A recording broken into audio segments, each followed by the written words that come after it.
মৰিয়নিৰ পৰা বহিৰাজ্যলৈ কৰ্মৰ সন্ধানত গৈ এমাহে সন্ধান নাই তিনি সন্তানৰ পিতৃৰ পৰিয়ালৰ লোকৰ মাজত হাহাকাৰ কৰ্মৰ সন্ধানত বহিৰাজ্যলৈ যোৱা মৰিয়নিৰ বৈশাখাবী চাহ বাগিচাৰ পুৰণা লাইনৰ এজন ব্যক্তি এমাহে সন্ধানহীন হৈ থকাত পৰিয়ালৰ লোকৰ মাজত হাহাকাৰময় এক পৰিস্থিতিৰ সৃষ্টি হৈছে যোৱা 8 নৱেম্বৰত মৰিয়নি ৰেল জংচনৰ পৰা ৰেল যোগে মন্টু গোৱালা নামৰ তিনি সন্তানৰ পিতৃগৰাকী বাংগালুৰু অভিমুখে দুগৰাকী ব্যক্তিৰ সৈতে ৰাওনা হৈছিল কিন্তু যাত্ৰাৰ পথতে ৰেলৰ পৰা টিটিয়ে কোনো কাৰণত তিনিওজনকে মাজনিশা অন্ধ্ৰপ্ৰদেশৰ নীলু নামৰ ৰেল ষ্টেচনটোত নমাই দিয়াৰ পাছৰ পৰাই মন্টু গোৱালা সন্ধানহীন হৈ পৰে ৰেল ষ্টেচনটোৰ পৰাই ৰহস্যজনকভাৱে পুৱতি নিশা সন্ধানহীন হয় মন্টু গোৱালা এই সন্দৰ্ভত অন্ধ্ৰপ্ৰদেশ আৰক্ষী তথা ৰেল আৰক্ষীক পৰিয়ালৰ লোকে অভিযোগ প্ৰদান কৰিছে যদিও কোনো ধৰণৰ সম্ভেদ হোৱা নাই ব্যক্তিজনৰ আনহাতে তিনি সন্তানৰ পিতৃ তথা ঘৰৰ মূল উপাৰ্জনকাৰী মন্টু গোৱালা কৰ্মৰ সন্ধানত গৈ বহিৰাজ্যত সন্ধানহীন হোৱাত এতিয়া পানীত হাঁহ নচৰা অৱস্থা হৈছে পৰিয়ালটো ইফালে ব্যক্তিজনৰ সন্ধান উলিওৱাৰ ক্ষেত্ৰত অসম আৰক্ষী তথা ৰেল আৰক্ষীয়ে বিশেষ গুৰুত্ব প্ৰদান নকৰাত তীব্ৰ ক্ষোভ প্ৰকাশ কৰিছে আদছা চেলেংঘাট শাখাই মৰিয়নিৰ পৰা অনুৰাগ শইকীয়াৰ ৰিপৰ্ট নিউজ আপডেট নাটো কি বুলি কম এতিয়া মই এইটো একো ভাবিয়ে পোৱা নাই আৰু এতিয়া মাহ হ'বলৈ হ'ল একো হেৰিকে পোৱা নাই আগতো এবাৰ দিলোঁ এতিয়াও দিছোঁ এতিয়া যদি মানুহজন য'তে থাকক খালি ঘূৰি আহিলেই হ'ল তিনিটা ল'ৰা ছোৱালী এতিয়া আছে মই কি কৰি খোৱা মই কাম বনাও কৰিব নাজানো কলৈকো নাযাওঁ আগত মানুহজন থাকোঁতেই এতিয়া কেনেকৈ যাম ন তিনিটা এজনী মেট্ৰিক দিব কালি পৰহি মোক ক'ৰ পৰা পইচা পাতি পা তাক নাম চাম লগাবলৈ এতিয়া মই খোৱা তাক তেহেঁতক পুহিবলৈ মোৰ টান হৈ গৈছে সেইটো কাৰণে মই জনাইছোঁ যে আপোনালোকে যদি ক'ৰবাত মানুহজন আছে আপোনাৰ বিচাৰে চালেও মানে ফোন কৰি মোক জনাব যে আছে মানুহজন ইয়াত চাইছোঁ বুলি কৈ পিনে মোক জনালে মই সেই তেতিয়াই শান্তি হ'ম আৰু গৈছিলোঁ আৰক্ষীৰ ওচৰলৈ গৈছিলোঁ আৰক্ষীও একো হেৰি কোৱা নাই ফোন কৰিহে ক'লে আমি ফোন কৰি দিছোঁ যোগাযোগ কৰিব বুলি কয় এতিয়া একোকে সিদ্ধান্ত লোৱাই নাই মৰিয়নি ৰেলৱাৰীকো দিছিলোঁ ইয়াতো দিছিলোঁ একো সিদ্ধান্ত লোৱাই নাই এতিয়া খবৰ এটা ল'বলৈ অহা নাই তেহেঁতি যে মানুহজন পালে নে নাই পোৱা খবৰ এটা ল'বলৈ অহা নাই কেনেকুৱা আৰক্ষী হ'ব আৰু চেলেংঘাটত কি কাৰণে বহি আছে কি এটা মানুহ যদি হেৰাইছে সিদ্ধান্তটো ল'বলৈ নাজানে তেহেঁতি বহি আছে কি কাৰণে তাত বহি আছে কি কাৰণে তেহেঁতি খবৰ এটাতো ল'বলৈ আহিব লাগেনে যে মানুহজন পালে নাই নাই পোৱা আজি এমাহ হ'বলৈ হ'ল এমাহ হ'লে 8 তাৰিখত গৈছিলে আজি 8 তাৰিখ এমাহেই হ'ল কেনেকুৱা আৰক্ষী মানে ক'ত হেৰি হৈছে ক'ত মদ বনাইছে বা ক'ত মাৰ ধৰ হৈছে কোন ল'ৰা ছোৱালী পলাইছে সেইবোৰ খবৰ লয় মানুহ এটা হেৰাই গ'লে সেইটো খবৰ ল'বলৈ নাহে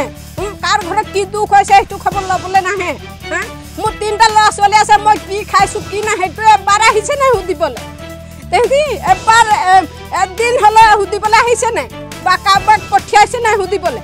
যাওকচোন তেহেঁতৰ ঘৰত কি এনেকুৱা আছে কি অৱস্থাত আছে 3টা ল'ৰা ছোৱালী ধৰি কেনেকৈ খাইছে মাইকী মানুহজনী কোনে আমাক সহায় কৰিব কোন মানুহ আহিব সহায় কৰিবলৈ সেইটো কাৰণে যাতে মই এইটোৱে জনাইছোঁ মানুহজনক যদি য'ত আছে খালি মোক খবৰ দিলে হ'ল হয় আজি এমাহ পূৰ্বে মন্টু গোৱালা নামৰ যুৱক এজনে আমাৰ বৈশাখীয়ে হয় তেখেতে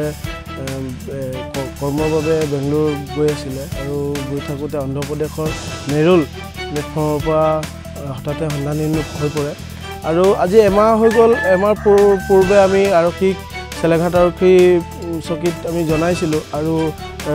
মৰিয়নি ৰেলৱে আৰক্ষীকো আমি জনাইছিলোঁ এমাহ হৈ গ'ল তাৰ পিছতো আমাৰ আৰক্ষীৰ কোনো এটা মানে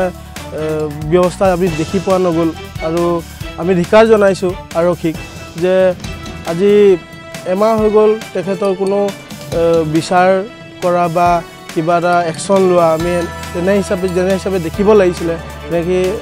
সেই হিচাপে আমি দেখি পোৱা নগ'ল আৰু আমি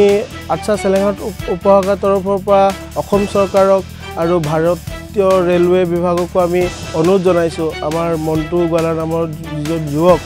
সেই যুৱকজনক অন্ধ্ৰপ্ৰদেশৰ নেৰুল ষ্টেচনৰ পৰা হেৰাই গৈছে তেখেতক অলপ বিচাৰ কৰি দিবৰ বাবে আৰু বিচাৰি উলিয়াই দিবৰ বাবে আমি চেলেঙাট উপশাখাৰ তৰফৰ পৰা আৰু চেলেঙাট অসম ৰাইজৰ তৰফৰ পৰা অনুৰোধ জনাইছোঁ আৰু আৰক্ষী বিভাগকো এটা আমি সকিয়ানি জনাই দিব বিচাৰোঁ যদি আমাক আৰু এমাহৰ ভিতৰত তেওঁলোকে একো একশ্যন আৰু বা কিবা তেনেকুৱা আমাৰ বিচাৰ কৰাত কোনো হেৰি দেখি নাপাওঁ তেতিয়া আমি চেলেঙাট উপশাখাৰ তৰফৰ পৰা প্ৰতিবাদী কাৰ্যসূচী ল'বলৈ বাধ্য হ'ম আমাৰ বৈশাবী চাহ বাগিচাৰ এখেতে এই ফটোখন চাওক বৈশাবী চাহ বাগিচা পূৰ্ণাৰায়ণ এখেতৰ নাম মণ্টু গোৱালা আজি এমাহ হৈ গ'ল তেখেতে নিৰুদ্দেশ হৈ আছে যিহেতু নিজৰ কৰ্মসংস্থাপন বিচাৰি তেখেতে বেংগলোৰ গৈ আছিলে কিন্তু হঠাৎ তেখেতে অন্ধ্ৰপ্ৰদেশ নেল্লোৰ ষ্টেচনত নামি সন্ধানহীন হৈ আছে যাৰ ফলত এমাহ হ'ল এই পৰিয়ালবৰ্গৰ পানীত হাঁহ নচৰা অৱস্থা হৈ আছে তো মই অনুৰোধ জনাইছোঁ যে অসমৰ যিসকল যুৱক বেংগলোৰ তথা অন্ধ্ৰপ্ৰদেশত কৰ্মৰত হৈ আছে যদি এই মণ্টু গোৱালাৰ ব্যক্তিজনক ক'ৰবাত দেখে আপোনালোকে হঠাৎ এই নম্বৰ আমি দিম নম্বৰ যোগে যোগাযোগ কৰি এই পৰিয়ালটোক যাতে সেই হেৰাই যোৱা ব্যক্তিজনে ঘূৰি আহি ঘৰলৈ আপোনালোকে যাতে সহায় কৰে আমি অসম চাহ ছাত্ৰ সন্থাৰ পৰা অনুৰোধ জনাইছোঁ আপোনালোকক আৰু অসম চৰকাৰক আমি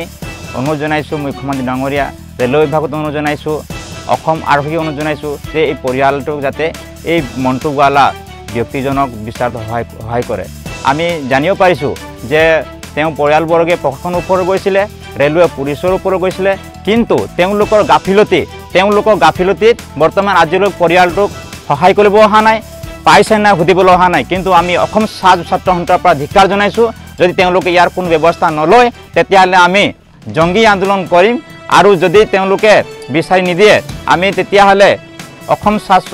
চাহ ছাত্ৰ সন্থাৰ তৰফৰ পৰা আমি যিকোনো কাৰ্যসূচী ল'ম আৰু ইয়াৰ যিকোনো যদি কিবা অপৰিত ঘটনা ঘটে তাৰ দায়ী কিন্তু অসম চৰকাৰৰ প্ৰশাসন বিষয়া হ'ব লাগিব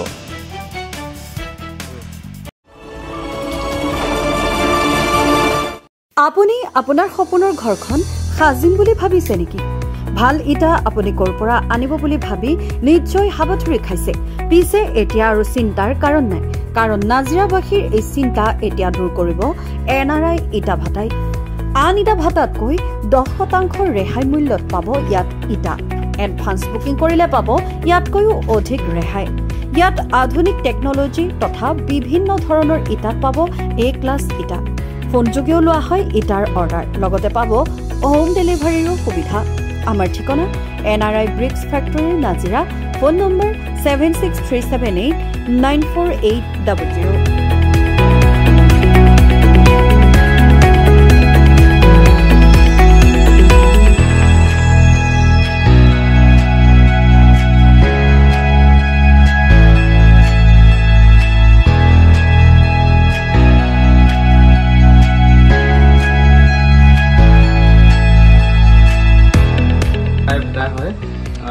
ইয়াত A-ক্লাছ B-ক্লাছ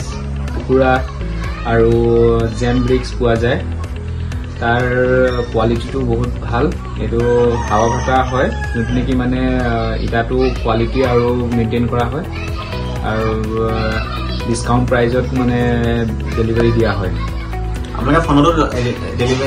ফোনতো ডেলিভাৰী লোৱা হয় আৰু ঘৰলৈকে মানে তোমাৰ ডেলিভাৰীটো দিয়া হয় আৰু কোন জেগাত আছে এই দুটা গেলেকীত আছে চেনেলৰ ফালৰ পৰা যদি আহে অৰ্ডাৰ তেতিয়া এডিশ্যনেল ডিছকাউণ্ট দিয়া হয়